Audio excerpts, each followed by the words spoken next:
So, we're lost in the woods again. What are we gonna do? Now, pretend that you can't see houses in the background or hear cars in the background. We're lost in the woods, and we need to build a simple, quick, two-person shelter. Here's the quickest, simplest two-person shelter that you can make. You're gonna need 3 5 to 6 foot tall staves and 1 10, 12 foot long pole. If you're lost in the woods, you're probably gonna be able to find these pretty easily. You're also gonna need a little bit of twine or paracord because we're gonna tie a tripod. All right, so the first thing we're gonna wanna do is we're gonna build our tripod. So we're gonna put our 3 staves side by side and we're gonna build our tripod. So you're gonna start off with a clove hitch there and about a foot or so down the pole. That's gonna be important later. We'll explain when we get there. So after the clove hitch, you're gonna wrap the twine or paracord or whatever you have around the 3 poles 3 times. 2, 3. And then you're gonna do what we call frapping, which is basically wrapping around your wraps. It's gonna suck the rope in and make it tighter. So you're gonna take that twine and you're gonna go down and wrap around your whole wraps. Sometimes it can help to have 2 people so you can pass the twine through.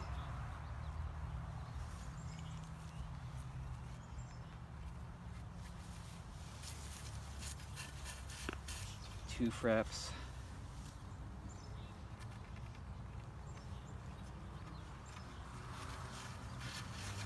Three fraps.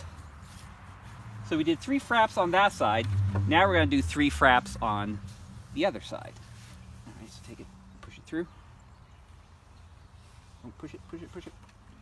1.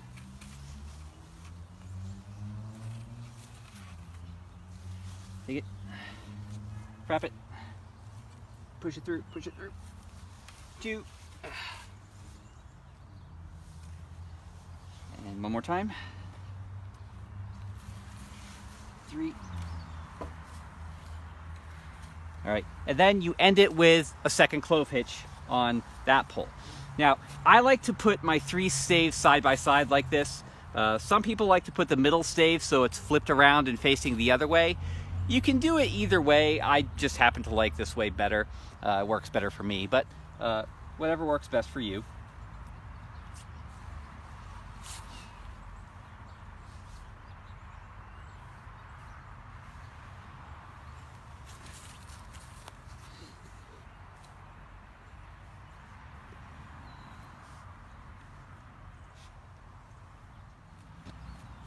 Now once you finish that last clove hitch, now it's time to stand up the tripod.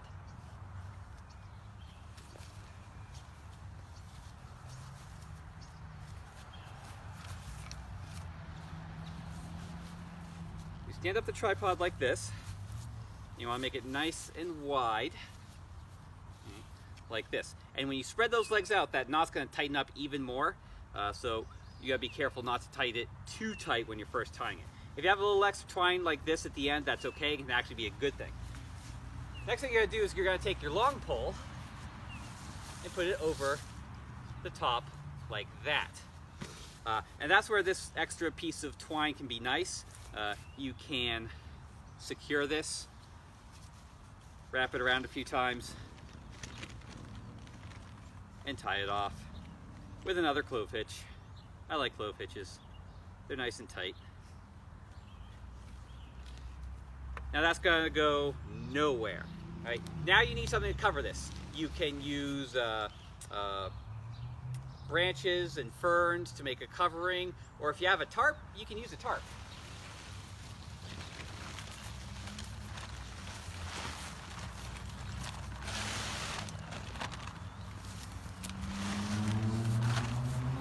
Now, this is a nice 2-person shelter in here. Maybe even 3 people, depending upon how big you are and how friendly. Now you might want to take some extra twine if you got some stakes, or make some stakes with sticks to stake down the corners of that tarp to make sure it doesn't go anywhere. Tie it off up here. But this will be pretty nice and cozy once you get in there. It'll get warmed up with your body heat. Now, to help that out, you might want to start a fire. Now that we have our shelter made, it's time to think about fire. All right, fire's going to help you stay warm when you're lost in an emergency shelter. Now, we've already shown you a few ways to start a fire. Tonight, we're going to show you another way to start a fire, and that's with steel wool and a 9-volt battery. So, have some steel wool, you fluff it up a little bit, and all you have to do is touch that 9-volt battery to it, and it's going to ignite. Let it linger on there a little bit. All right, then you can take some of your lint, put it on top, blow on it, and it's going to get that lint going.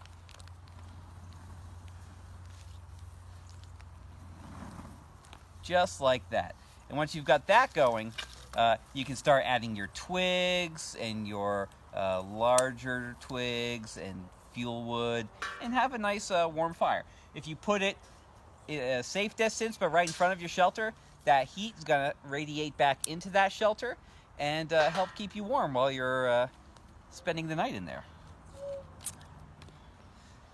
Now, if you're going to be carrying a 9-volt battery and some steel wool with you in your backpack, put them in different baggies, because the last thing you want is that 9-volt battery hitting that steel wool in your bag while you're hiking.